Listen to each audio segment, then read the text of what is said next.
Yes, Hari. Sweet. Okay, let me just put this on the WhatsApp. And then we should be good. Okay. Hare Krishna. Thank you everybody who is joining now or watching before. We are going to sing this. Last week we sang Prasad Sevaya song 1 and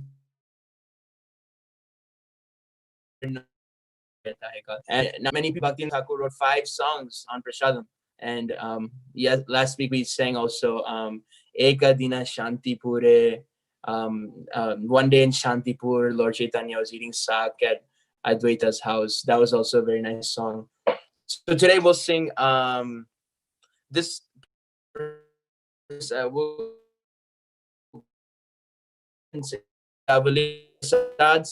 Hari, your voice song is name is called Set Up. My voice is breaking, huh?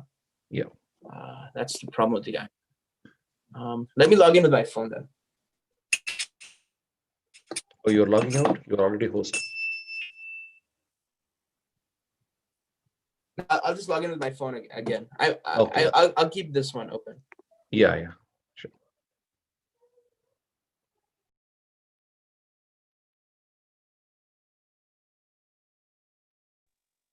Can you hear me now? It goes, but yeah, it's good. Hare Krishna. It is echoing, Hari. Fine. Let me just. Maybe you have to keep the other device away.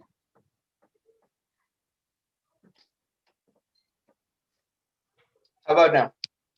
Yeah, better. Better? Okay. Whoops. Okay.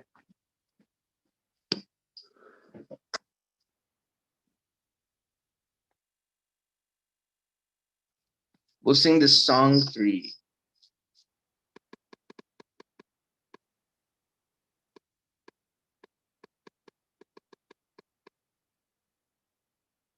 I think that's all we have time for, just song 3.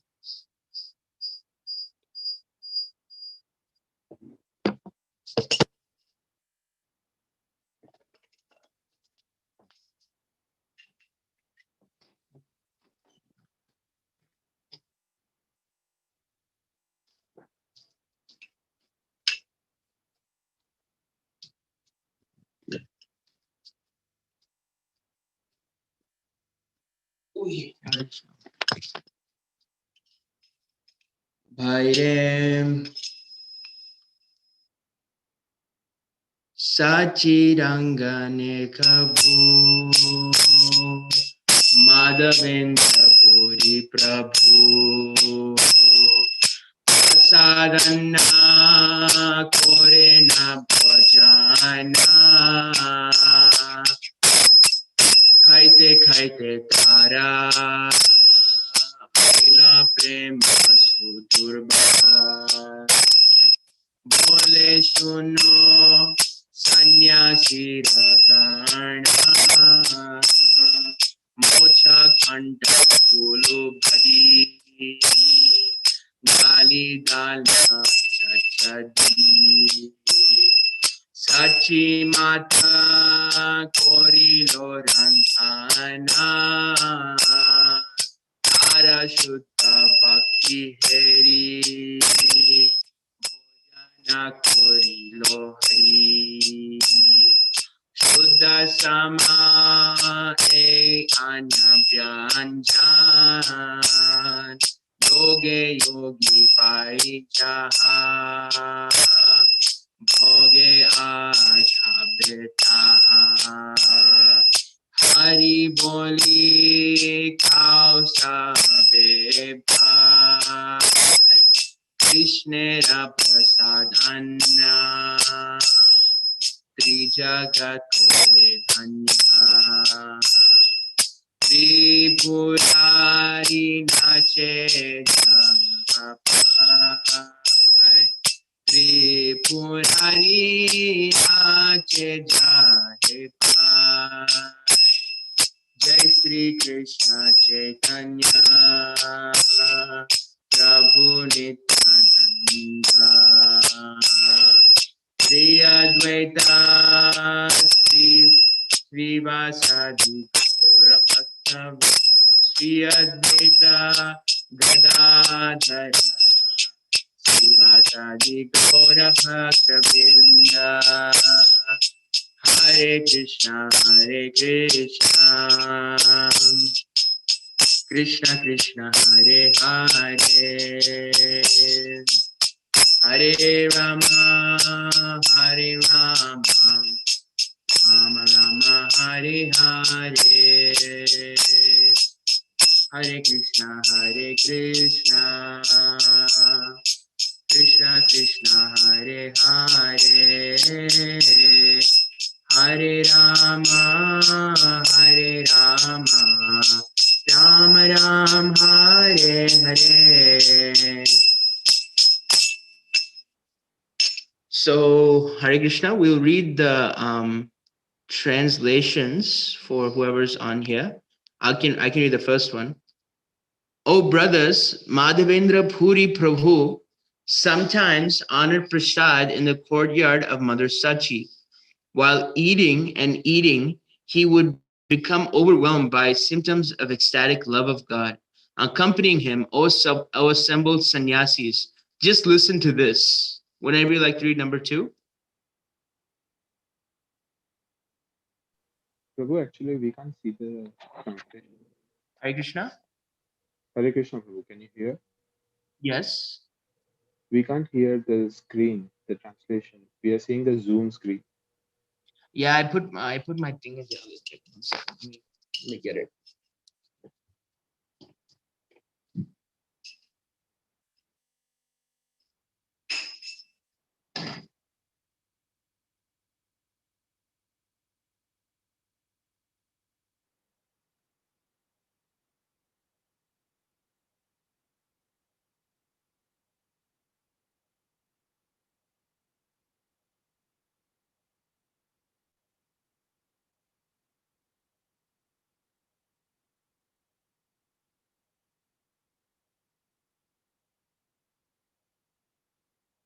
Hare Krishna, can anybody see?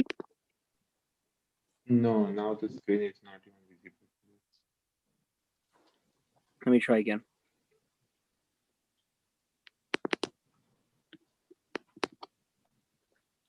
How about now? Yes. Yes. I can read the Number second. 2, anybody? Yes. Mother Sachi has cooked many varieties of prasad, such as semi-solid delicacies made with banana flour, a special dal preparation, baskets of fruits, small square cakes made of lentils, and cooked down meal, among others. Seeing her pure devotion, Lord Krishna personally ate all these preparations, which are just like nectar.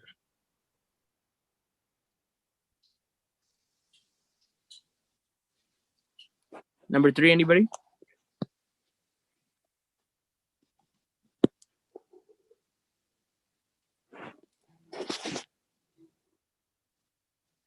Hare Krishna. Anybody want to read number 3 or? Okay, I can read it then. Oh brothers, all the results that the mystic yogis obtain by the diligent practice of yoga will be obtained today by taking these remnants of the Lord. Everyone come and eat the prasad of Lord Hari and shout his holy name. The 3 worlds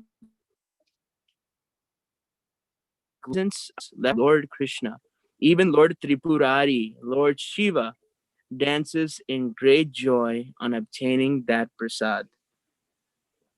Very interesting remark. Prasad at Mother Sachi's is confirmed in the Chaitanya Charitamrita, Madhya Lila, chapter 9, verses 295 through 298.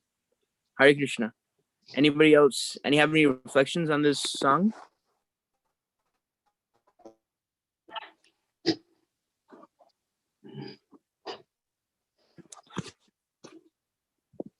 Any last comments or questions on this song. I think we'll go ahead and finish the Gitavali, which is a very nice songbook by Bhaktivinoda Thakur.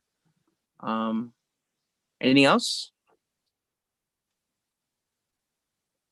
Okay, then we can move on to our next part of the course, which is the Srimad Bhagavatam course, of course. Today's session will be led by His Grace Bhakta Darpan Prabhu, and that will be covering the verses Canto 1, Chapter 1, Text 4 through Text 8. So I'll just say one thing before starting. It's very beneficial to come prepared for the course, and how this course is structured in the sense that they're actually very small increments. So I think it took me 15 minutes to read the entire 4 verses. So even if you have read the Srimad Bhagavatam before, or if you have not read the Srimad Bhagavatam before, know for the class, then learn a lot more. And we're all here to learn the Srimad Bhagavatam. So reading the verses before are very beneficial. So take time during the week and split it out. And congratulations to all the people who have read. Actually, I've talked to a lot of people, and they said that they read the four verses, and that's very pleasing to the ear. And about Darpan Prabhu is a PhD in material science, I believe. He's originally from Madhya Pradesh, India. He is a very he's a integral part of the Krishna consciousness movement in Columbus, and he does a lot of chanting and Harinam and all, and he's very enthusiastic, and he's one of the most humblest people that you ever meet. He's very humble and very kind as well to all the living entities. So without further ado, it's now 8:02 a.m. on the East Coast over here, and for those watching worldwide, it's 8:02, and we just had bhajans from 7:45 to 8, and now from 8 to 9, Darpan Prabhu will be serving the Srimad Bhagavatam, and from 9 onwards, we can have a little bit of question, answer, discussion, anything like that.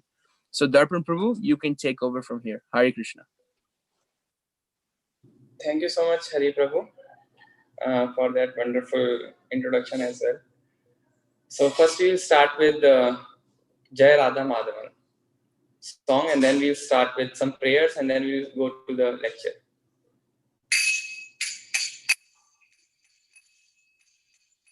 Jaya Radha Madhava Kunja Bihari, Jaya Radha Madhava Kunja Bihari, Jaya Gopijana Vallabha Girivaradhari, Jaya Gopijana Vallabha Girivaradhari, Yashodanandana Vrajana Ranjana, Yashodanandana Vrajana Ranjana, Yamuna Tira Dvanachari, Yamuna Tira Dvanachari, Jaya Radha Madhava Kunja Bihari,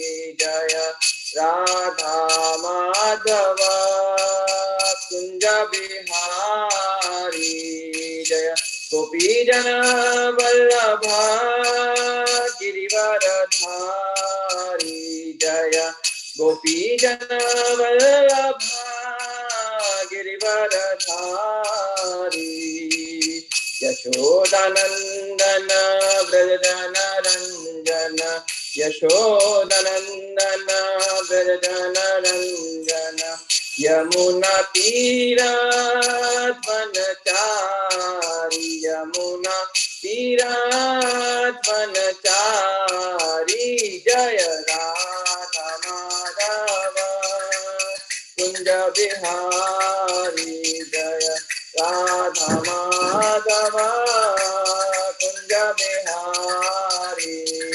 Hare Krishna Krishna Krishna Hare Hare, Hare Rama Rama Rama Hare Hare, Hare Krishna Krishna Krishna Hare Hare, Hare Rama Rama Rama Hare Hare, Hare Krishna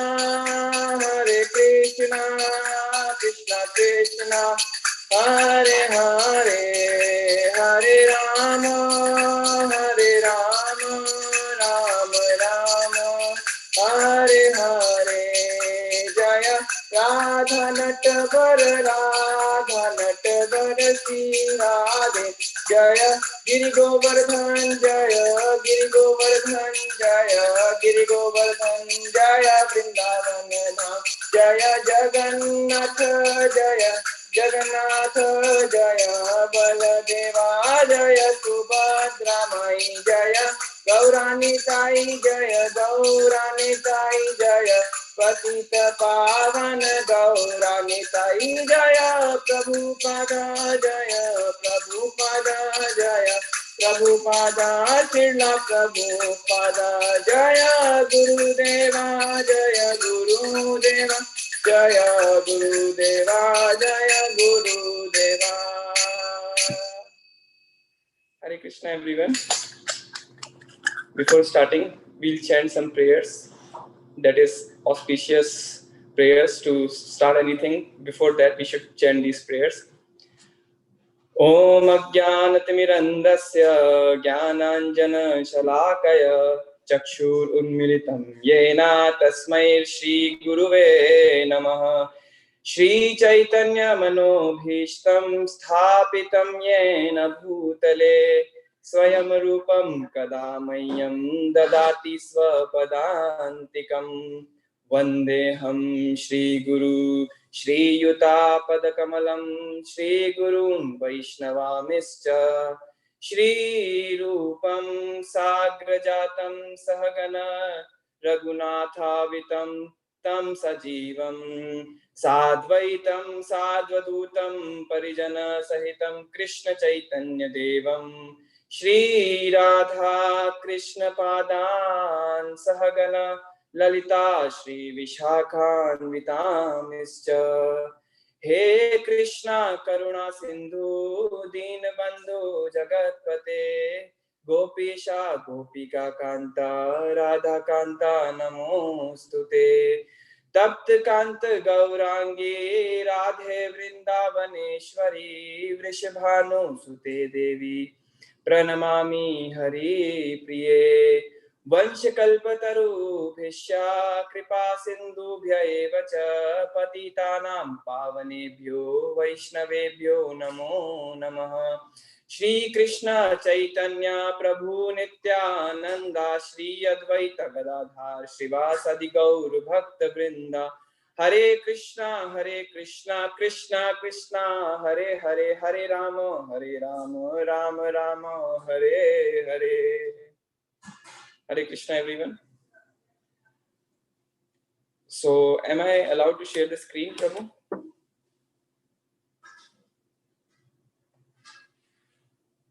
Yes. Okay, so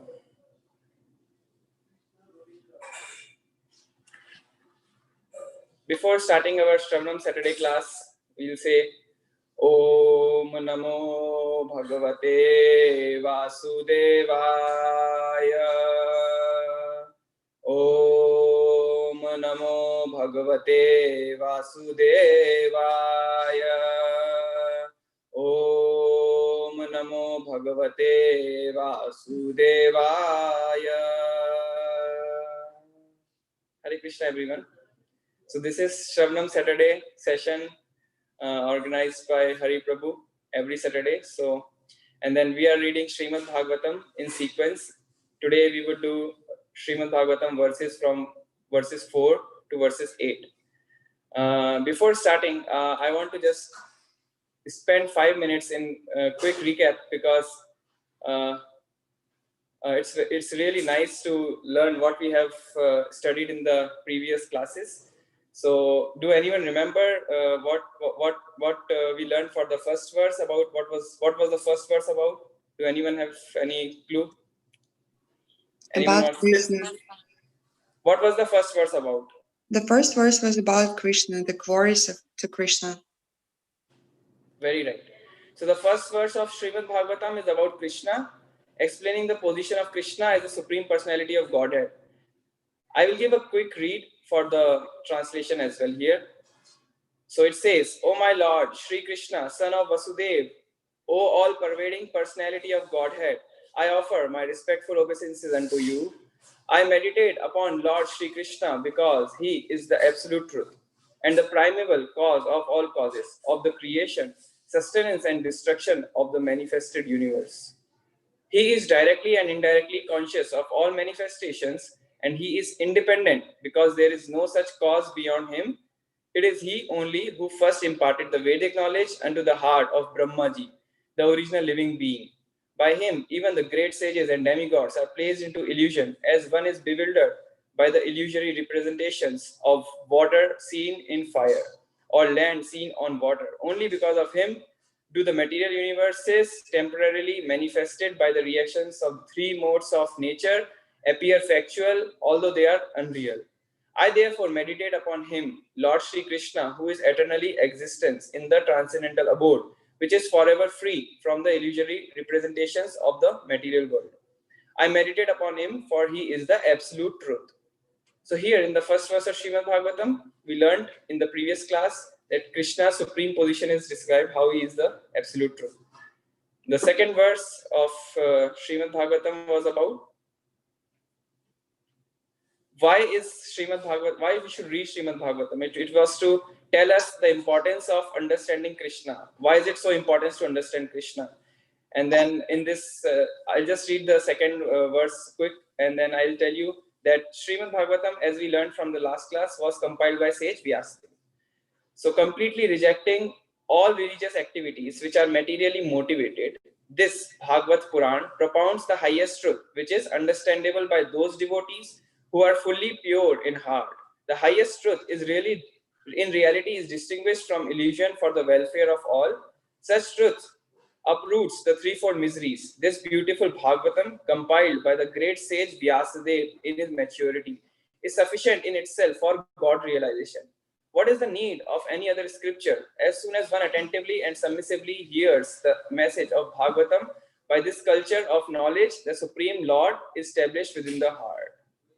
So in this verse, we see that Srimad Bhagavatam was compiled by Vyasadeva, and even then he is writing that this is compiled by great sage Vyasadeva because he is the incarnation of Supreme Personality of Godhead. And then we learned from the last class that the importance of understanding Krishna is given in this verse. Do anyone remember what was the third verse about?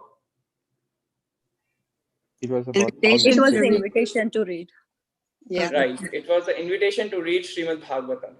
So this third verse is inviting to read Srimad Bhagavatam. How to understand and read Srimad Bhagavatam, and the mature fruit of the desire tree of Vedic literatures is emanated from the lips of Sukadeva Goswami. So I'll just read the translation quick. O expert and thoughtful man, relish Srimad Bhagavatam, the mature fruit of the desire tree of Vedic literatures. It emanated from the lips of Sri Sukadeva Goswami. Therefore, this fruit has become even more tasteful, although its nectarian juice was already relishable for all, including liberated souls.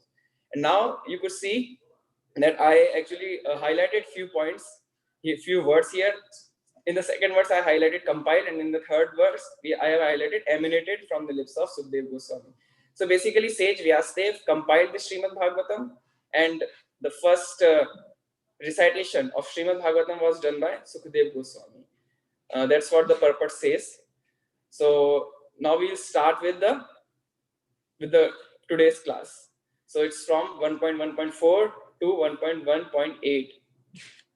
The first verse of today's class is Naimine nimishakshetre Rashyah Saunakadyaha Shatram Swargaya Lokya Sahasra Samam Ashataha. So I have put here the word-to-word meaning as well. Naimishe means in the forest of Nami Sharanya. And now Nami Sharanya is a place in the, so I think it's in the northern part of India, in the current India. So, and then next word means Animisha Kshetre, the spot which is specially a favorite of Vishnu, who does not close his eyelids. Rashyaha, sages. Shaunaka Adayaha, headed by sage Saunaka. Satram, sacrifice. Swargaya, the Lord who is glorified in heaven. Lokaya, and for the devotees who are always in touch with the Lord. Sahasram, 1000. Samam, years. Ashata, perform. So overall, we can say the translation from this verse: once in the holy place in the forest of Nami Sharanya, great sages headed by the sage Saunaka assembled to perform a great 1000-year sacrifice for the satisfaction of the Lord and his devotees. So here we can see in this verse is basically starting the prelude of all Srimad Bhagavatam now. So the first 3 verses were about Srimad Bhagavatam, about Krishna and how it is inviting us to read Srimad Bhagavatam, and the 4th verse is telling us once starting the prelude of Srimad Bhagavatam. So basically it's telling us that there is a place called Nami Sharanya. And do you guys know the importance of this place, the interesting facts about Nami Sharanya? According to, so this is, we'll read also, so this is mentioned in the purport. Interesting facts about Nami Sharanya. So this Nami Sharanya, according to Vayavya Tantra, Nami Sharanya is the central hub of the whole universe. And according to Varaha Puran, it is said by performance of sacrifices at this place, the strength of demonic people is curtailed. Thus, Brahmanas prefer such a place for sacrificial performance. So basically, this place called Nami Sharanya, I put a picture here of Nami Sharanya. I got this, some devotee might have painted it. So this place of Nami Sharanya, where when Lord Brahma was creating this whole universe in a circle, and then he created a hub, and that hub was Nami Sharanya.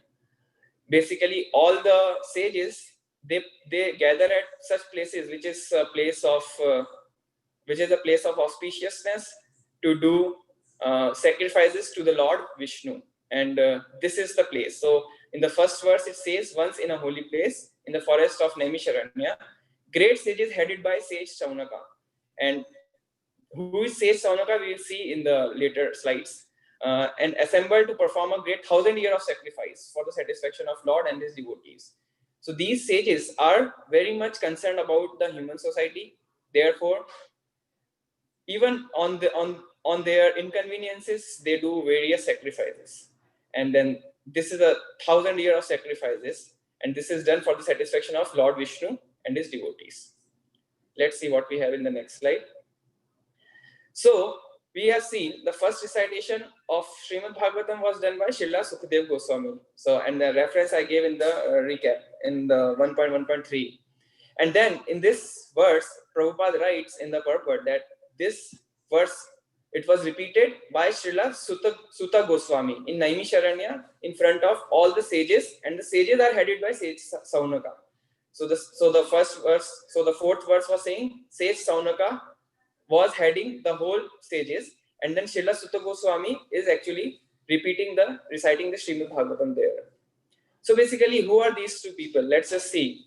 Sage Vyasadeva is the one who is the incarnation of Supreme Personality of Godhead. He is the Shakti Avatar of Krishna. And basically, Shakti Avatar means when Krishna empowers someone with his own power to do certain tasks. So that is Sage Ved Vyas, sorry. And then Srila Sukadeva Goswami is son and disciple of Sage Vyasadeva, Sage Ved Vyas.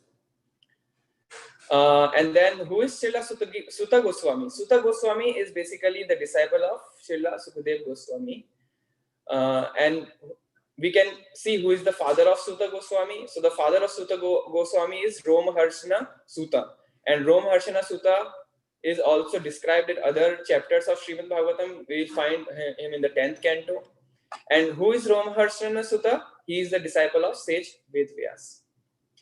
So basically, so Srila Suta Goswami is a disciple of Srila Sukadev Goswami, and Srila Sukadev Goswami, who is Srila Sukadev Goswami? Srila Sukadev Goswami is in the previous life of Srila Sukadev Goswami, he was a parrot of Srimati Radharani.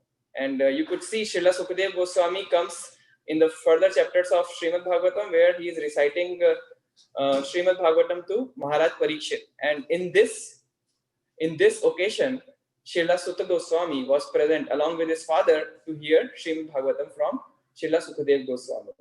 And that's how Srila Suta Goswami learned Srimad Bhagavatam. And we'll be going to see how he learned it and how he's reciting, how Srila Suta Goswami is reciting Srimad Bhagavatam in this canto here. So basically, Sukadev Goswami is a parrot of Srimati Radharani, and it's not an ordinary parrot. It is a very extraordinary parrot. So before leaving for her abode, Srimati Radharani, she told Sukha, and he was called as Sukha, to stay here. But Sukha, the parrot, said that I don't want to stay here without you or without Krishna's pastime. Then Radharani said, okay, wherever there will be the recitation of Srimad Bhagavatam, you would recite there and you would hear the Srimad Bhagavatam. So this parrot went on to different places, and then he went to Mount Kailash once, and then he saw that Harikatha was going on. From Shiva, Lord Shiva was narrating the Harikatha to Parvati Devi. And this parrot, since she was blessed, this parrot was blessed by Srimati Radharani that he can recite wherever Harikatha is going on. So he get to that place, and then he hide himself in the tree, in the branches of the tree. And when Lord Shiva was narrating this pastime with the Srimad Bhagavatam to Parvati Devi was saying, like you all are doing now when I'm saying these points, like you all are saying, So like that, Parvati Devi also started making sound, so that Lord Shiva knows that she is hearing it attentively. But after some time, Parvati Devi felt asleep, and there was this parrot Sukha. He started making sound so that Lord Shiva doesn't stop narrating the Bhagavatam. So Lord Shiva found out it was Sukha the parrot hiding in the leaves afterwards, who was doing So Lord Shiva got angry. Why Lord Shiva got angry? Because it's described that Lord Shiva thought, he didn't know about this parrot, but Lord Shiva thought that, if a person who is like not at an elevated stage, if he hears Srimad Bhagavatam, he might do some offenses to Krishna. So he took his trident and he started to run behind him to kill him. But this parrot was really special. So he just so parrot Sukha went to the hermitage of Vyasdev and went into the womb of Bitika. And who is Bitika? Bitika is Vyasdev's wife. And Vyasdev in his hermitage was also reciting Srimad Bhagavatam to his wife. And then when his wife opened her mouth, this parrot went into her womb. And then Lord Shiva came there and asked Vyasdev. Lord Shiva told Srila Vyasdev that anyone who hears Srimad Bhagavatam gets free from the cycle of birth and death and becomes eternal. So Lord Shiva told Vyasdev that I wanted to kill that parrot because he heard it, and but Vyasdev said that since you are saying that whoever hears Srimad Bhagavatam, he gets free from the cycle of birth and death, so that means you can't kill him. That parrot already heard Srimad Bhagavatam. Now it's of no use to kill him. So Lord Krishna, after hearing this argument, he went away. Now this parrot took the form of a baby in the womb of Betika, and you would be surprised to know that he stayed in the womb for a mother for 16 years. So even for 9 months, like we see from our experience, it's really painful. But since he was self-realized, he was afraid to come out. He was relishing Srimad Bhagavatam from Ved Vyas. Ved Vyas was narrating Srimad Bhagavatam to his wife, and he was relishing, and he doesn't want to come out. But till his 16th year, he could only hear 9 cantos of Srimad Bhagavatam. He couldn't hear the 10 cantos of Srimad Bhagavatam, but they were praying that please come out, please come out. Then after 16 years, this Sukadev Goswami, later called as Sukadev Goswami, he came out of the womb and he just started going to the forest because he was completely renounced after hearing 9 cantos of Srimad Bhagavatam. And then Vyasdev was like, he loved his kid because he just came out and he started going to the forest. And then Vyasdev told his disciples that you just go to the forest and recite the pastimes of Krishna, which is the 10th canto of Srimad Bhagavatam. Then when the disciples started to recite the 10th canto of Srimad Bhagavatam, even Sukadev Goswami, who was completely renounced, he got attracted to the pastimes of Lord Krishna, and he comes back, and then he becomes the disciple of Vyasdev. So this is the story of Sukadev Goswami, and he is the first reciter of Srimad Bhagavatam that was compiled by his father Vyasdev. And it is said that he's a mature fruit of Srimad Bhagavatam because he is a very blessed soul, and he is a devotee of Srimati Radharani. So when he recites Srimad Bhagavatam, so you might notice that in whole Srimad Bhagavatam, Srila Sukadev Goswami doesn't talk about Srimati Radharani, because since he was a associate of Srimati Radharani, whenever he says this word Radharani, he goes into ecstasy. So he can just narrate the pastimes of Lord Krishna, and then that's how the Srimad Bhagavatam was first recited by him. So he recited it to Maharaj Parikshit, and then where Sutta Goswami heard it. So Sukdev Goswami disciple Sutta Goswami was present in Nami Sharanya and reciting to sages headed by Sage Saunaka. Now we'll see what these sages. So these sages that those were gathered there were actually performing a 100-year sacrifice and inquiring for Sage Saunaka. But why were they doing 100 years of sacrifice?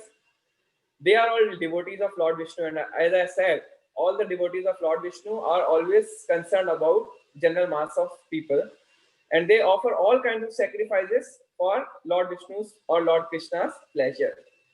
And Srila Prabhupada writes, since the fallen souls like us are attached to the fruitive activities, and even activities which are good or bad. Sometimes we feel like doing some good activities, or sometimes we feel like doing some bad activities, which are not done for the satisfaction of Lord Vishnu. Both the activities, good or bad, it causes further bondage for the performer.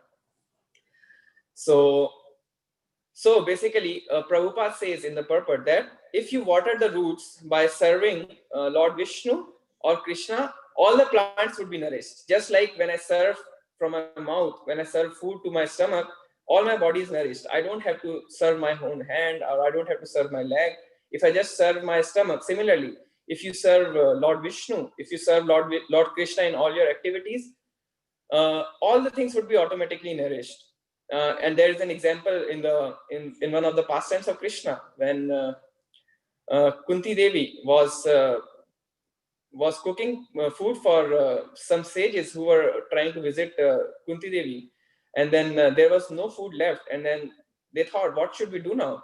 And then Lord Krishna suddenly came, and then Lord Krishna just ate one morsel of rice, and then all the sages had their stomach completely full. So basically, it means that once you try to please Krishna, you would basically be able to please all the other people, and automatically that will happen, because Krishna is basically residing in everyone's heart. If Krishna is satisfied, everyone is satisfied. So Prabhupada also writes, if we are detached from Supreme Lord, whatever plans we can make in this material world, we won't get any solution, because you make some plans and then there would be some like now we have COVID, and now we have plans of lockdown. But when we had lockdown, there were other issues of economical problems. Then when we have economical problems, there are other issues of politicians. So one after the other, there are one issue or the other issue. So that means if we are detached from Supreme Lord, and if we are trying to solve any problem, there would be other problems. So, and that we can see even in day-to-day life. And in the end, Srila Prabhupada writes that congregational chanting of the holy name of the Lord is the prime sacrifice in today's age of Kaliyuga. So now we would give a read to the purport. Do anyone wants to start reading purport, Prabhu? One paragraph each. That would be nice. I can pull it up here. Anyone wants to read? I can read. Yeah. Let's read the first paragraph. First and second paragraph. Go ahead. I'm not saying, I'm still saying the same slide that. Oh, okay. Yeah, can you pull it up on your computer, Prabhu? Sure, Prabhu, I can pull it up. You can share your screen. Can you see? Can you Yeah, see now my I can see. Okay. The prelude of the Srimad Bhagavatam was spoken in the previous 3 slokas. Now the main topic of this great literature is being presented, Srimad Bhagavatam. After its first recitation by Srila Sukadev Goswami was repeated for the second time at Nami Sharanya. In the Vayavita Tantra, it is said that Brahma, the engineer of this particular universe, contemplated a great wheel which could enclose the universe. The hub of this great circle was fixed at a particular place known as Naimisharanya. Similarly, there is another reference to the forest of Naimisharanya in the Varaha Puran, where it is stated that by the performance of the sacrifice at this place, the strength of the demonic people is curtailed. Thus, Brahmanas prefer Naimisharanya for such sacrificial performances. The devotees of Lord Vishnu offer all kinds of sacrifices for his pleasure. The devotees are always attached to the service of the Lord, whereas the fallen souls are attached to the pleasures of the material existence. In Bhagavad Gita, it is said that anything performed in this material world for any reason other than for the pleasure of Lord Vishnu causes further bondage for the performer. It is enjoined, therefore, that all the acts must be performed sacrificially, all for the satisfaction of Vishnu and his devotees. This will bring everyone peace and prosperity. The great sages are always anxious to do good to the people in general, and as such, the sages headed by Saunaka and others assembled at this holy place of Naimisharanya with the program of performing a great and continuous chain of sacrificial ceremonies. Forgetful men do not know the right path for peace and prosperity. However, the sages know it well, and therefore, for the good of all men, they are always anxious to perform acts which may bring about peace in the world. They are sincere friends to all living entities, and at the risk of great personal inconvenience, they are always engaged in the service of the Lord for the good of all people. Lord Vishnu is just like a great tree, and all others, including the demigods, men, siddhas, charnas, vidyadharas, and other living entities, are like branches, twigs, and leaves of the tree. By pouring water on the root of the tree, all the parts of the tree are automatically nourished. Only those branches and leaves which are detached cannot be so satisfied. Detached branches and leaves dry up gradually despite all watering attempts. Similarly, the human society, when it is detached from the personality of Godhead, like detached branches and leaves, it is not capable of being watered, and one attempting to do so is simply wasting his energy and resources. The modern materialistic society is detached from its relation to the Supreme Lord, and all its plans, which are being made by atheistic leaders, are sure to be baffled at every step, yet they do not wake up to this. In this age, the congregational chanting of the holy names of the Lord is the prescribed method for waking up. The ways and means are most scientifically presented by Lord Sri Chaitanya Mahaprabhu, and the intelligent persons may take advantage of his teachings in order to bring about the real peace and prosperity. Srimad Bhagavatam is also presented for the same purpose, and this will be explained more specifically later in the text. Thank you so much, Mataji, for reading that purport. So I hope it explained the conclusion which I made, which I have made the slide for. I think I took all the points from this purport only. So now we'll go to the next slide. Let's see.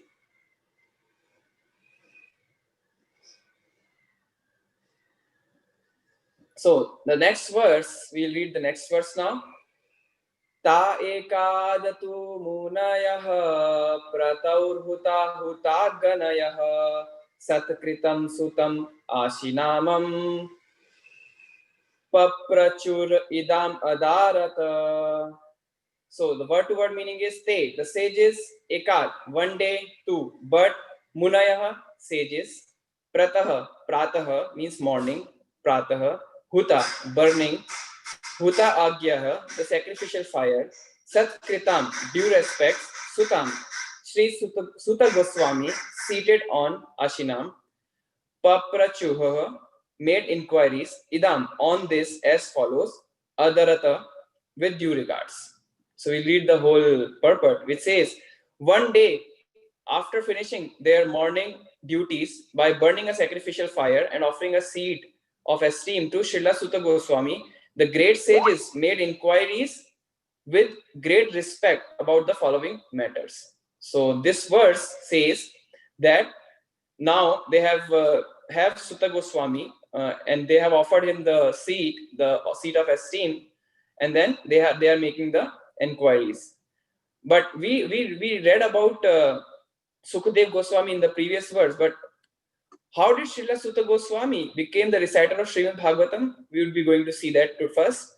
So Rom Harshana Suta, who was the father of Srila Suta Goswami. So this pastime is mentioned in the 10th canto of Srimad Bhagavatam. So if you see in the right, we have Rom Harshana Suta and Lord Balram.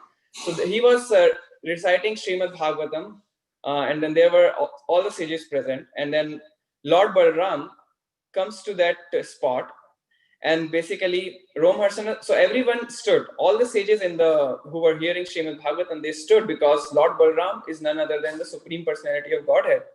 But Rom Harsana Suta, who was the reciter of Srimad Bhagavatam, he didn't stand. So Lord Balram got angry, and if Lord Balram gets angry, no one can save. So basically Lord Balram get angry, and then he just with his magic spell, he just killed the father of Suta Goswami because he offended the Supreme Lord.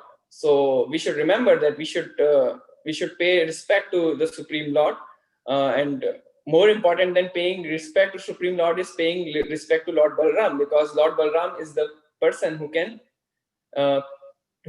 is the giver of all the spirituality basically.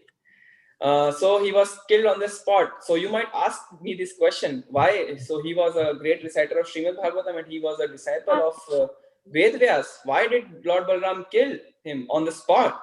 And all the sages also got bewildered that Lord Balram killed him on the spot. And then everyone was thinking, why did Lord Balram do that? And then they started praying to Lord Balram that Lord Balram, please forgive him. And then he was just doing this.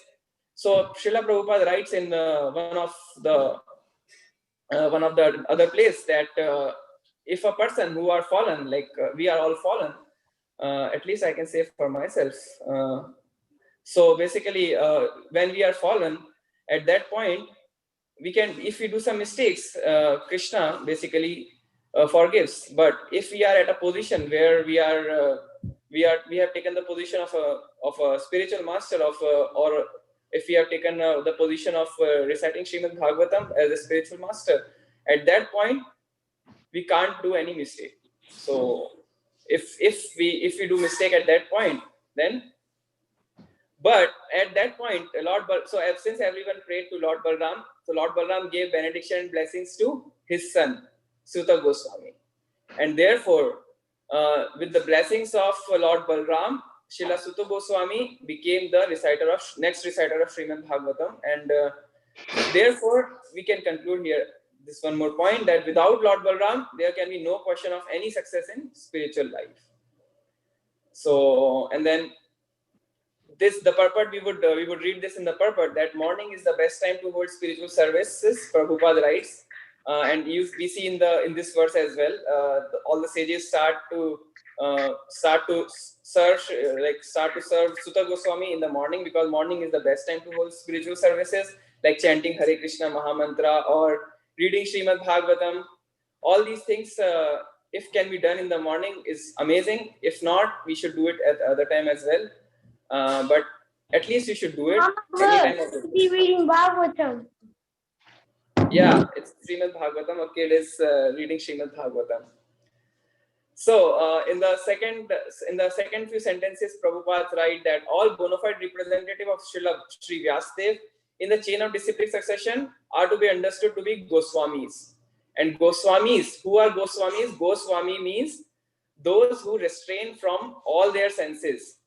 And then this is the first, and they stick to the path made by the previous Acharya. And this is also the first instruction from Rupa Goswami as well, that Atyahara Prayasascha Prajalpaniyam Agraha Janasangash Chalolyumcha. Sorry, the first verse of Nectar of Instruction is Vacho Vegam Manasa Krodha Vegam Jidva Vegam Udarapasta Vegam Etan Veganyo Vishaheta Dhira Sarvamitimam Prithvim Sashishya. So a person who can control his senses, and his tongue, and then his mind, and he can control the urges to be angry, and then there are a few more things, and whoever can do that, he is basically eligible to make the disciples, and all these Goswamis are actually into that category. So, and whoever is basically the representative of Sri Vyasadeva, and he can give us the exact same interpretation what Sri Vyasadeva is giving, so we should hear Srimad Bhagavatam from that person.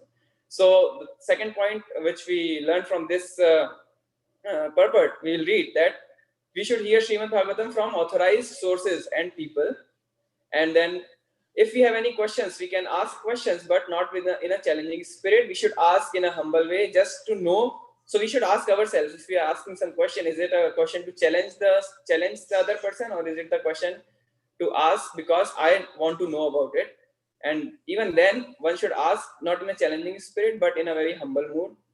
And then, therefore, these sages addresses the speaker, Sutta Goswami, with great respect. So, and that is this is the reason. Therefore, in this verse, all the great sages, they are already great sages because they are performing such a good sacrifice for Lord Vishnu. They are addressing Sutta Goswami with great respect. So now we'll read the purport. If someone else want to read the purport now, it would be nice. Let me pull it up. I can read. Okay, let me pull it up. Is it a verse 7? It's the verse 1.1.5. Okay. Can you see the screen? Yes. Okay. Translation. One day after finishing their morning duties by burning a sacrificial fire and offering a seat of esteem to Srila Sutta Goswami, the great sages made inquiries with great respect about the following matters. Morning is the best time to hold spiritual services. The great sages offered the speaker of the Bhagavatam an elevated seat of respect called the Vyasasan, or the seat of Sri Vyasadeva. Sri Vyasadeva is the original spiritual preceptor for all men, and all other preceptors are considered to be his representatives. A representative is one who can exactly present the viewpoint of Sri Vyasadeva. Sri Vyasadeva impregnated the message of Bhagavatam unto Srila Shukadeva Goswami, and Sri Sutta Goswami heard it from Sri Shukadeva Goswami. All bona fide representatives of Sri Vyasadeva in the chain of disciplic succession are to be understood to be Goswamis. These Goswamis restrain all their senses and they stick to the path made by the previous acharyas.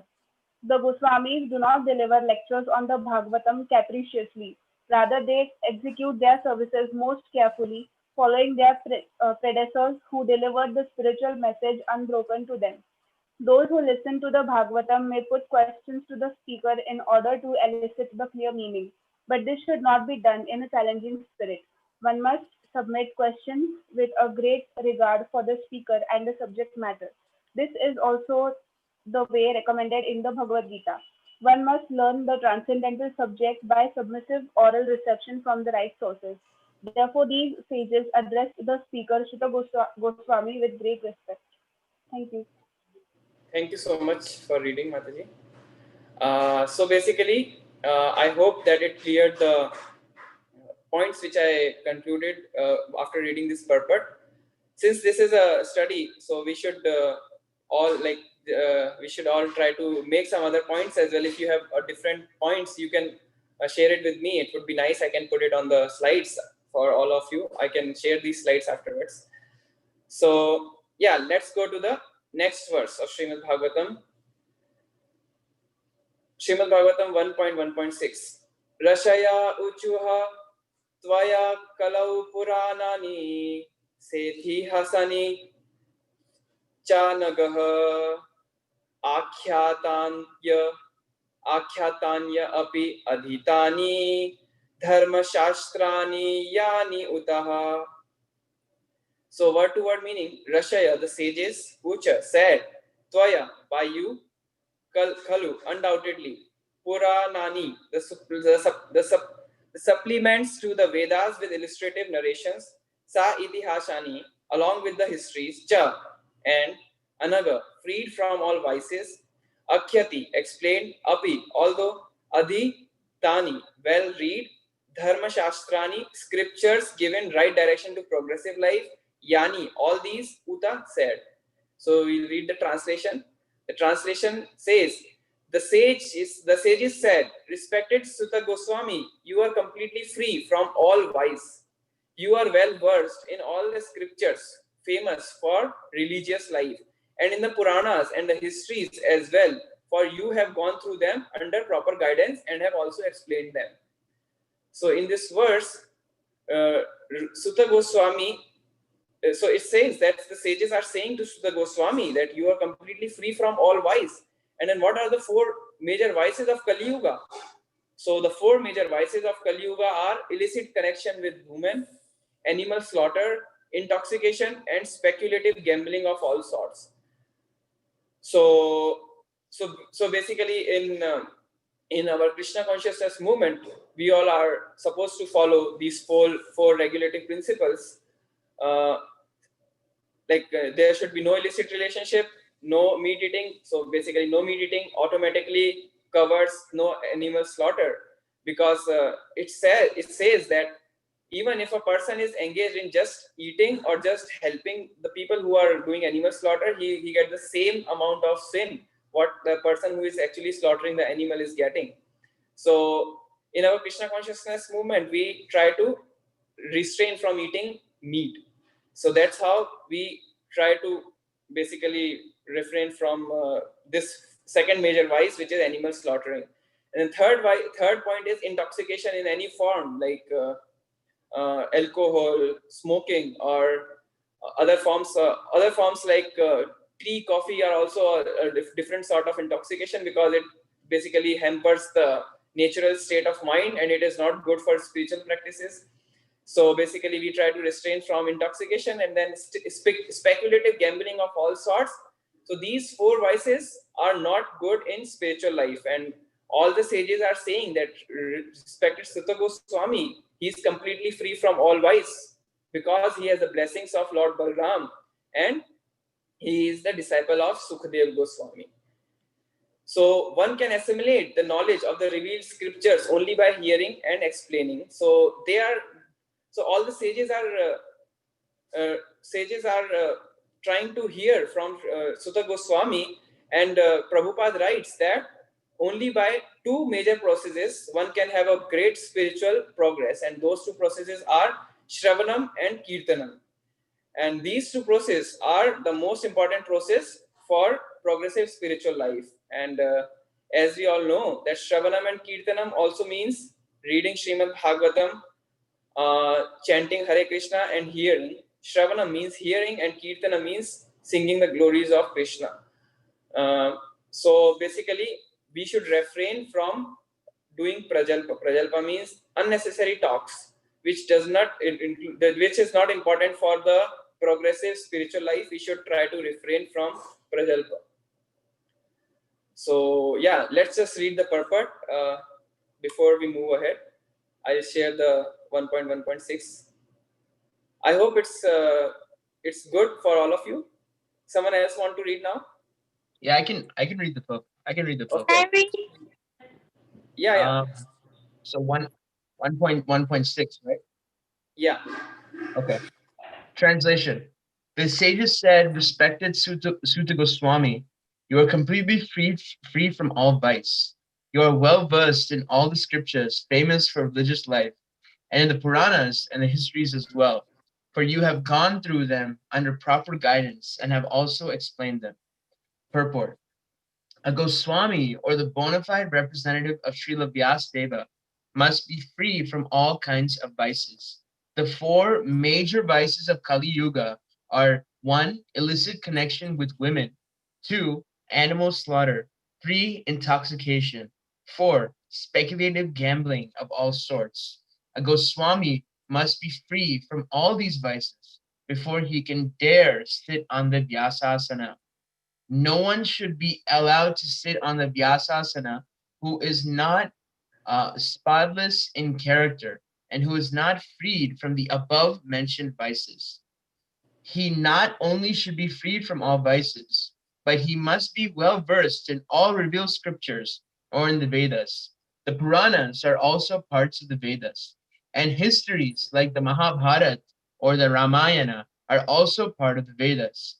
The Acharya or the Goswami must be well acquainted with all these literatures. To hear and explain them is more important than reading them. One should one can assimilate the knowledge of the revealed scriptures only by hearing and explaining. Hearing is called Shravan and explaining is called Kirtan.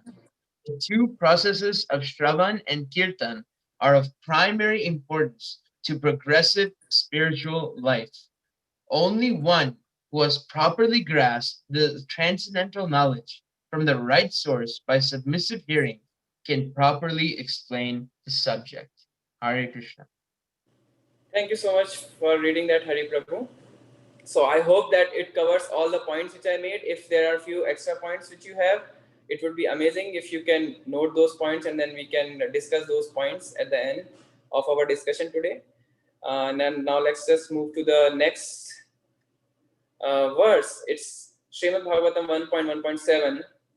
Yani Veda Vidam Shrestho Bhagavan Badarayanaha Anye cha Munayah Sutta Paravara Vidho Viduhu.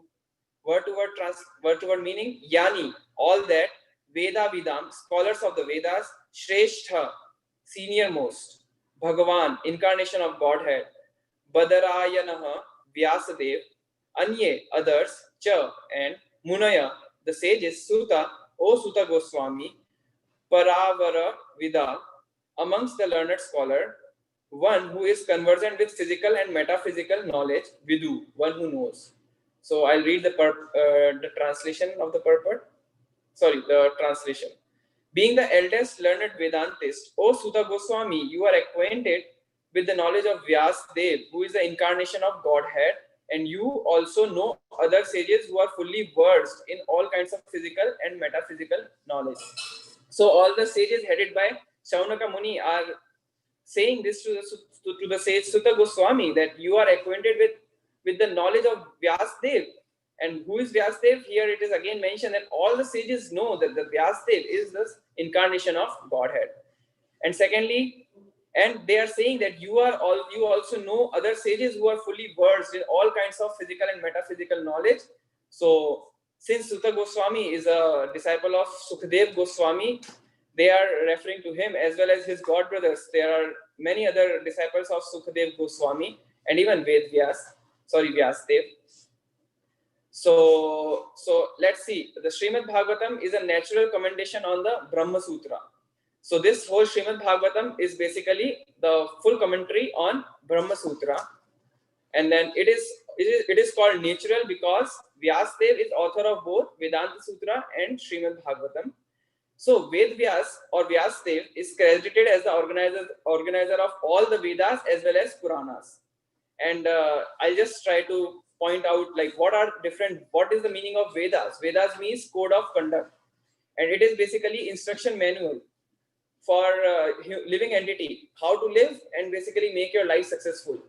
So all the Vedas, which are so basically they earlier, before Ved Vyas compiled these in a, or Vyasdev. So his name was Ved Vyas as well as Vyasdev. In some places it says Vyasdev. On Wikipedia it says Vyasdev, as well as in bracket it says Ved Vyas. So therefore you might see two names. So there are four Vedas. Before Ved Vyas compiled these code of conduct, there was just one rule to satisfy the Supreme Personality of Godhead. And earlier, before he did this, before this advent of Kaliyuga, people were really good to actually follow these code of conduct. But since Ved Vyas saw that the people in Kaliyuga would be so much fallen, therefore he divided this Vedas into four parts. Four parts are Rigved, Yajurved, Samved, and Atharved. And Krishna says he is the Rigved, Yajurved, and Samved of all the Vedas. So basically, and Krishna says that the purpose of reading all the Vedas is to know him. So basically, these Vedas, all these Vedas are subdivided into the Samhitas, which include all the different kinds of mantras and benediction, where if you want something, you can pray, you can do this mantra, that mantra. So there are many mantras. And then there are archanyas, which are texts on ritual ceremonies, sacrifices, and symbolic sacrifices. And then the brahmanas, which is about the commentaries on ritual ceremonies and sacrifices. And then the Upanishads, texts discussing meditation, philosophy, and spiritual knowledge. So if you see, all these Vedas give all the information actually about how to live a life and why to live a life in that way, so that one can achieve Krishna at the end. So the reason for reading all these Vedas would be to achieve liberation, or maybe to achieve Krishna consciousness at the end. And then there are 17 Mukhya Puranas. There are 17 Puranas and 18 Upanishads, minor Puranas, with over 4 million verses. So different so people say there are so many religion in India, so many classes, because all these things are given by Ved Vyas, one person, and there are different sampradayas which follows different Vedas. But just think about this. There are so many verses, but even then, Ved Vyas, after doing all this for human being, he was not at all satisfied. And what is all these information about? Like what to do in your human life, why to do, how to do, and then he was thinking that why will people actually of Kaliyuga will do that? Even like, why will they follow some rules? Why will they follow? Because they will not understand the value of spiritual life. Therefore, he was dissatisfied, and then he was thinking, what should he do? And then Narad Muni came to him, and then Narad Muni asked him, why are you dissatisfied? Ved Vyas says that I am dissatisfied because I am not sure if I did enough for the future living entities. I can see that the people in Kaliyuga are so fallen that they might not be able to even follow these Vedas or like a code of conduct.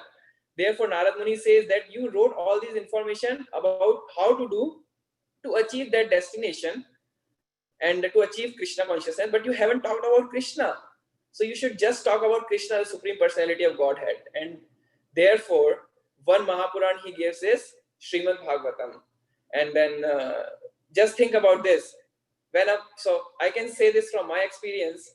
If I do, like, let's say if I'm doing my PhD right now, and when I write my thesis, it would consist of everything, whatever I did in my different semesters or different years of my PhD. Similarly, just think that Ved Vyas did different Vedas, had different code of conducts for living entities, and then he gave different Puranas. But at the end, he wrote Srimad Bhagavatam, which is the Saman Banam of everything. All these Vedas are so vast that one might need several lifetimes, or even not even several. They're like hundreds of lifetimes to actually understand and read all these Vedas. And then finally, where will it reach? It will reach to. So all these Vedas are meant to understand Krishna. That's what Krishna says in Bhagavad Gita. Therefore, either you can follow this path or you can just follow this path, which is very easy. Just read the thesis of what person did and you would understand what his PhD was about. So you can just read Srimad Bhagavatam, Bhagavad Gita, Chaitanya Charitamrita, and And then we don't even need to read other texts which are Vedas, because Srimad Bhagavatam consists of all the things, all the Samanbana. So let's see what Prabhupada is giving in the purport. I'll just share the screen again. Do anyone wants to read, Prabhu? Ujjwal Nitai, can you? Ujjwal Nitai Prabhu, you want to read? Text 7, yes? Text 7. Yeah, text 7. Yeah. My sister. How did it so happen that King Parikshit made this great sage, making it possible for this great transcendental essence of the Mataji, Buddha? is it text 1.1.7? 1.1.7. Yeah. That's not the verse. Are Baba. I just pulled it here, Mataji. Okay. Wait. I'm going to another page here. Hold on. It's on the screen, Mataji. Yeah, it's on the screen. I took the Bhagavatam with me. Just a minute, please. Forgive us. Just give me a minute. Okay, yes, this one. Okay, being the eldest learned Vedantist, right? Yes. Yeah. Leave them. Being the eldest Lord Vedantist, O Sutta Goswami, you are acquainted with the knowledge of Vasudeva, who is the incarnation of Godhead. And you also know other sages who are fully versed in all kinds of physical and metaphysical knowledge. Srimad Bhagavatam is a natural commentation on the Brahma Sutra or the Vajrayani Vedanta Sutras. It is called natural because Vasudeva is author of both and Vedanta Sutras. Both the Vedanta Sutra. And Srimad Bhagavatam is the essence of all Vedic literature. Besides Vasudeva, there are other sages who are the authors of 6 different philosophical systems, namely Gautama, Kanada, Kapila, Patanjali, Jamini, and Astavakra.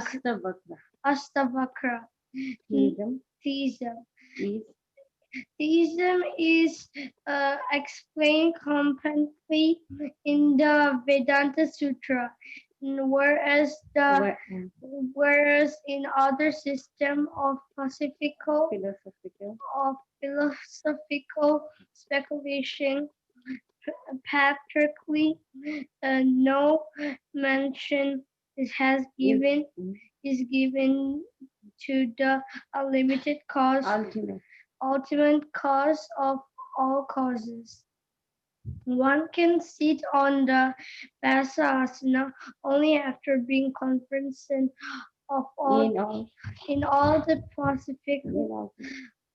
system of philosophy, so that one can present fully the theistic views of the Bhagavatam and therefore defines of all the system of all other systems. Srila Sutta Goswami was the proper teacher, and therefore the sages at Nami Sharanya elevated him to the Vasa Asana. Srila Vasudeva is designated herein as the personality of Godhead, because he is the authorized and powered incarnation. Thank you so much, Mataji. Thank you so much, Prabhu, for reading that. And then we comes to the, I think, then we are on the last verse of today. I'll just read it because it's already time. So I think I made few points only. So all those points are discussed here. I'll just read it. I'll read the translation directly. And because you are submissive, your spiritual master have endowed you with all the favors bestowed upon a gentle disciple. Therefore, you can tell us all that you have scientifically learned from them. So, in this translation, all the sages are saying that you are submissive, and then you have heard it from your spiritual master, and therefore you got all the knowledge from him. And then let's see the purport. The purport. The secret of success in spiritual life is in satisfying the spiritual master, and thereby, did anyone say anything? The secret of success in spiritual life is in satisfying the spiritual master and thereby getting his sincere blessings. Srila Vishwanath Chakravarti Thakur has sung in his famous 8 stanzas on the spiritual master as follows. I offer my respectful obeisances unto the lotus feet of my spiritual master. Only by his satisfaction can one please the personality of Godhead. And when he is dissatisfied, there is only havoc on the path of spiritual realization. It is essential, therefore, that a disciple be very much obedient and submissive to the bona fide spiritual master. Srila Sutta Goswami fulfilled all these qualifications as a disciple, and therefore he was endowed with all favors by his learned and self-realized spiritual masters such as Srila Vyasadev and others. The sages of Nami Sharanya were confident that Srila Sutta Goswami was bona fide, therefore they were anxious to hear from him. So we can see if we have anything extra on the slides. I just made the same points. Yeah, so I just want to end here, and I would ask for forgiveness if I took extra time or if I did anything, if I read anything wrong, or if you have any extra points, please add, and then I would invite you all for comments. Thank you. Hari Prabhu. Hare Krishna, Darpan Prabhu, thank you so much for such a concise and well prepared class on the Srimad Bhagavatam. This really benefits our Srimad Bhagavatam course.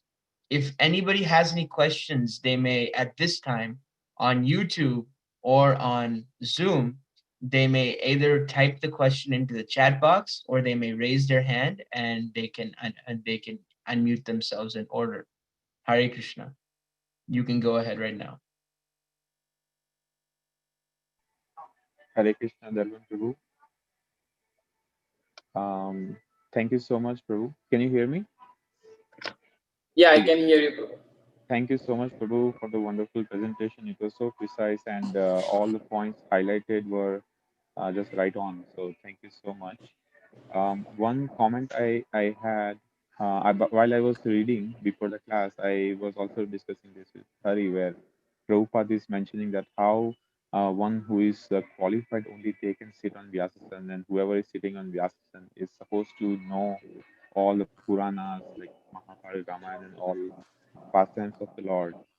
And so I was thinking on it, and then I read an article by one of the disciples of Srila Prabhupada that so now we might wonder that wait a minute, but we have seen so many people, and including myself, sitting on Vyasasan, sometime here and there. So how is that allowed? So it is so wonderful that in other sampradayas it is definitely followed that way, that only qualified people are only supposed to take that position, and many other positions also. But in Gaudiya Vaishnava, that how and also because of the mercy of Srila Prabhupada. Srila Prabhupada actually empowered every one of his disciples, and also whoever is reading his books, to spread this knowledge. And um, by sitting on Vyasasan, or by distributing books, or by giving this Krishna conscious message to others, to friends. So this is all preaching. And then the disciple of Srila Prabhupada, he was mentioning that it started from Chaitanya Mahaprabhu, who gave the mercy by giving the Hare Krishna Maha Mantra. Because even before, traditionally, this Hare Krishna Maha Mantra was only chanted by only qualified people. But then from Chaitanya Mahaprabhu's initiative, that okay, no, let's give all the unqualified people also the opportunity. So that's why, because in last three verses, the importance of Vyasasan was given, that how only qualified people should be should take that position. So just want to add that comment. Thank you so much, Prabhu, for making that nice comment. Yeah, even I was thinking about it. And then I was also thinking that while reading Srimad Bhagavatam and Prabhupada's purport, we may think that it's actually Prabhupada who is on the Vyasasan every time. Because since we are reading Prabhupada words. So, I mean, yeah, amazing. Thank you so much, Prabhu, for that nice point. I thought it was a very interesting point.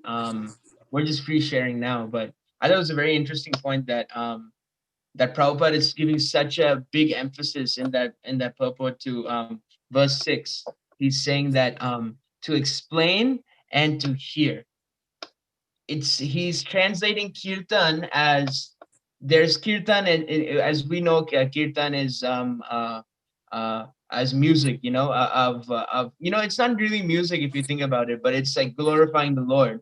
But kirtan, sankirtan, the meaning is samyak kirtan, glorification of the whole. Yeah. Samyak is the whole, and then so sankirtan. So we're glorifying the whole, which is Krishna. So he is the entire piece. So to hear and to explain. One thing that I admire when Rukmini Mataji from the Columbus congregation, when she ever gives a class, she says that this is only for my purification and it is for my encouragement to read the Bhagavatam, to give the class, because when you're giving a lecture, you can't just go roll out of your bed and just hold up the Zoom call and say Hare Krishna and just on. You're gonna have to actually prepare, read, and study, and what do the acharyas say, and what do the various people say about this, and then you explain, and then if you do that, then you get necessary knowledge, Yeah. like these four in verse 6. I really love verse 6, that the four things, vices that should be avoided: meat eating, intoxication, gambling, illicit sex, that actually brings you to the platform of the human platform. You're not even considered a human if you're not doing that, because if human life is meant for for developing a spiritual consciousness, but if you're still doing those things, that means that you're not fulfilling the human goal, the human form of life, what the human form of life is for. Those are actually what the animals are doing. So that's why we follow 4 principles. But we can't just let any human being sit on the Vyasasan and do it and speak class. They must know what to speak. They must Vyasasana is representative Vyas. So when you're sitting on the Vyasasana, you are representing Vyasdev, and you must know what Vyasdev, the literary the incarnation of the Supreme Personality of Godhead, what his opinions are. When you're sitting on the Vyasasan, we should never say my opinion, Darpan's opinion, Karthik's opinion, Kajal's opinion. It doesn't really matter what any of us say or what our opinions are. It's the opinion of Vyasdev, the acharyas, of what the masters, what the Shastra says, that is the opinion. So it's not that I become famous because I do this, because I give us such a different way of explaining the Bhagavatam or the Bhagavad Gita or whatever. The reason to become famous is to how strictly you follow, how much you but an acharya means to take the knowledge that you have received and to explain it to others in a way that they will understand. That is acharya. So I was thinking about that in verse 6. So thank you very much for um that nice verse. Thank you so much. Anybody else have any other comments, questions?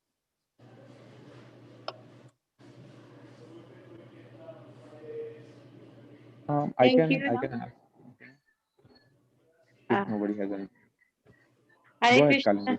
Kaliyuga. Thank you, Darpan, for a wonderful class, and it's so nice descriptions, and the way you presenting the four Vedas And then 40,000 Puranas is like my son is telling, Mommy, he getting more understanding, It's very good time, Bhagavatam class, the house start now with his study, his own class, both is matching now. Thank you so much. Thank you so much, Prabhuji. Thank you.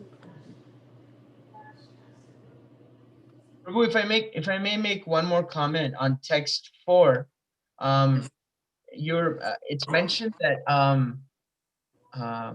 Prabhupada is stating that it is said that anything performed in the material world for any reason other than for the pleasure of Lord Vishnu causes further bondage for the performer. It is enjoined, therefore, that all acts must be performed sacrificially for the satisfaction of Vishnu and his devotees. This will bring everyone peace and prosperity. I was thinking that this is so backwards to the conception that we are now learning nowadays, that we just try so hard to with our various schemes and various ways, get rich quick schemes and all these things to somehow make it to somehow do good in this world. But it is clearly stated here that if you're not doing sacrifice to Vishnu, this causes further bondage. Prahlad Maharaj says something very similar, in that if you keep it's like that example that of Bhagavad Gita and the guy trying to read Bhagavad Gita in the cave. Who was saying this example? Maybe it was last week's lecture. Nitai Sevani Mataji, that a guy tried to read Bhagavad Gita, and the guru instructs the guy to read the Bhagavad Gita in the cave, and then he says, "Oh, I need a light." Then he goes and buys a light, and then he gets a mouse to eat his dhotis, and then the mouse eats his dhotis. Then I need a cat. Then I need a cow to get milk for the cat. Then I need a wife to take care of the cow, who will give milk for the cat, who will kill the rat. And then I need a house to house the wife, who will take care of the cow, who will take care of the cat, to take care of the mouse, and to make sure. And then I can read Bhagavad Gita. So it's kind of like, once you itch at it, it's kind of like getting a rash. Is that once you itch at it, you're gonna inflame it even more. Yeah. So in that sense, that it's not like we should. Bhagavad Gita does not recommend to cut off everything, move to the forest, and not do anything. It says that use the material nature in the service of Vishnu. Use it for its proper purpose. Yeah. That and only take things that you need. Don't take things that you absolutely don't need. That you and only take what is needed for you. So I was just thinking it was such an interesting point that Prabhupada made, that we sometimes gloss it over, that okay, anything that's not done for Vishnu is a waste. But it's actually very scientific that if you have hope that you will get material sense gratification with it, then it's going to cause you further and further bondage. But it makes it seem like further and further bliss. You're more happy. Oh, I got the iPhone, I got the iPad, I got the Mac, I got the Beats, and that. You might think that you are getting happier and happier and happier, but all you're doing is replacing your metal shackle for a gold shackle. It's still a shackle. It's still a handcuff. You're still a handcuff, but gold shackle, much better quality. So I was just thinking that if anybody has any comments or discussion on that, I just wanted to put that out there. Thank you so much for putting that point, Prabhu. It's amazing. Any other comments, discussion? YouTube, I see nothing.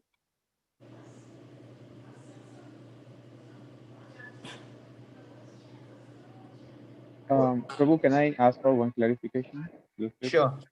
So the fourth text, where it is said that once all these stages gathered to perform the sacrifice, so what sacrifice they were performing? Is this the hearing sacrifice or some fire? They were doing the Vedas, the ritualistic sacrifices by mantras, which are prescribed with the yagnas and everything. Like I mentioned in the Vedas, also you can satisfy Lord Vishnu But since those are very tedious process, there is an easy process to just read and hear. And then when they see Sutta Goswami, they left all that and they just sit there to hear.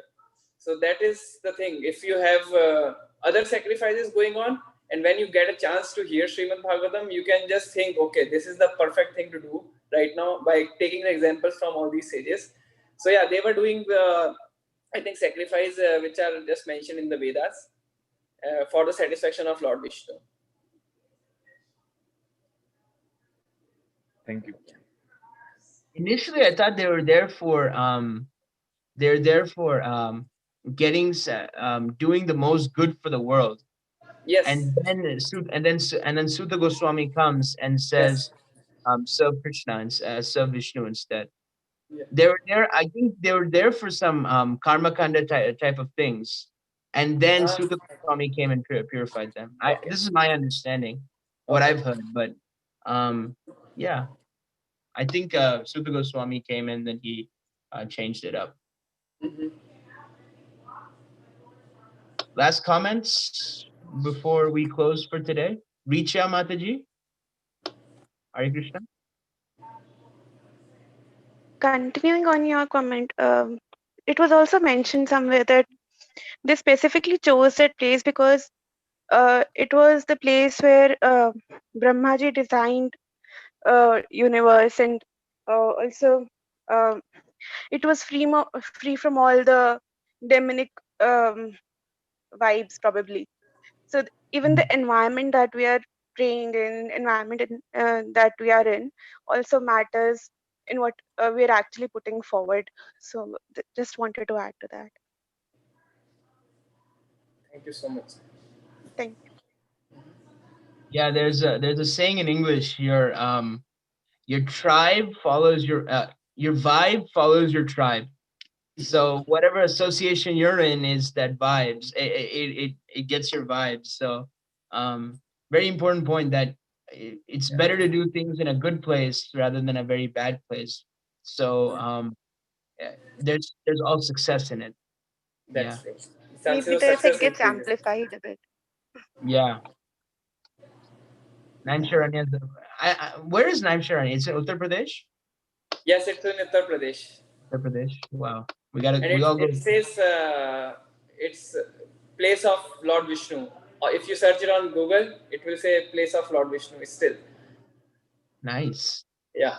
There are still many temples of Lord Vishnu there, and then that place is still very pious. People go there for Karma Kanda activities, but if you want to visit and chant Hare Krishna, it's amazing. Any other last comments? Any last Yeah, comment? Prabhu, I have a question. I was thinking, like, Radharani's parrot, that incident, like how then Sutta Goswami was born. But there was a line which says that anyone who hears or reads Bhagavatam gets freed from the eternal bond of eternal cycle of birth and death. So, like, even though being a parrot, he heard, but still he took birth as a like Sutta Goswami, and then only he would have got liberated. Is it like because he was parrot, that's why he had to take birth again as a Sutta Goswami, and only in the human form of life like one gets out of that cycle of birth and death? That's a very good question, Mataji. So it is explained that that parrot was actually serving Srimati Radharani, and that parrot actually got this as a service to recite Srimad Bhagavatam, and that was all as a pastime happened. And then that parrot, when Srimati Radharani was leaving for her abode, a parrot wanted to leave with her, but Srimati Radharani says, no, you should stay here. So I think that is as a pastime of Shaunaka Muni. Yeah. Anyone wants to add anything to that, Prabhu? Yeah, usually there's two different types of devotees. There's Nitya Siddhas and Sadhana Siddhas. So Sukadev Goswami and all these devotees, they come in the category of Nitya Siddhas. So they're not forced to take birth. They take birth because they want to do service to Krishna. So Prem Vilas Prabhu here as well. Prem Vilas Prabhu could answer probably. So yeah, I was just saying that Sukadev Goswami as the parrot, they're considered Nitya Siddhas, so they're not forced into taking birth again. Right. They take birth for the pleasure of Srimati Radharani as a service, as you were saying. So that's true. I think True. Yeah, that is their service for Srimati Radharani to recite Srimad Bhagavatam for all of us, because he is the first reciter of Srimad Bhagavatam, as we saw, and he was reciting the mature fruit of Srimad Bhagavatam after hearing it from his father Vedvyas. So I hope that answered the question, Madhavi. Yes, thank you, Prabhu. Any other final comments, questions, protests? Okay, well, thank you, Darpan Prabhu, for serving the Srimad Bhagavatam so nicely. We're all enthused, and we'll keep continuing our constant service to Srimad Bhagavatam.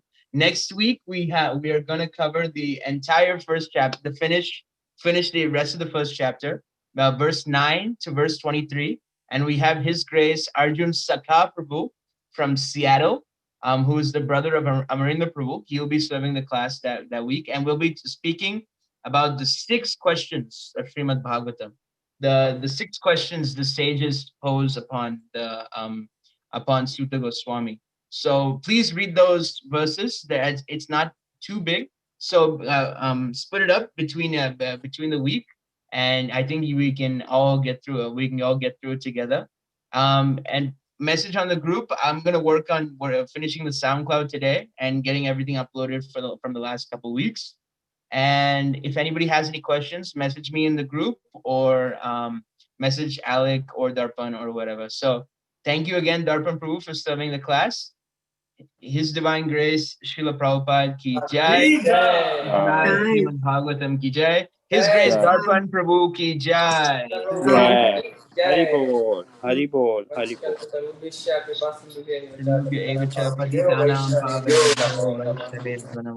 Everybody can unmute themselves and say a big Hari Bol. Hari Bol. Hari Bol.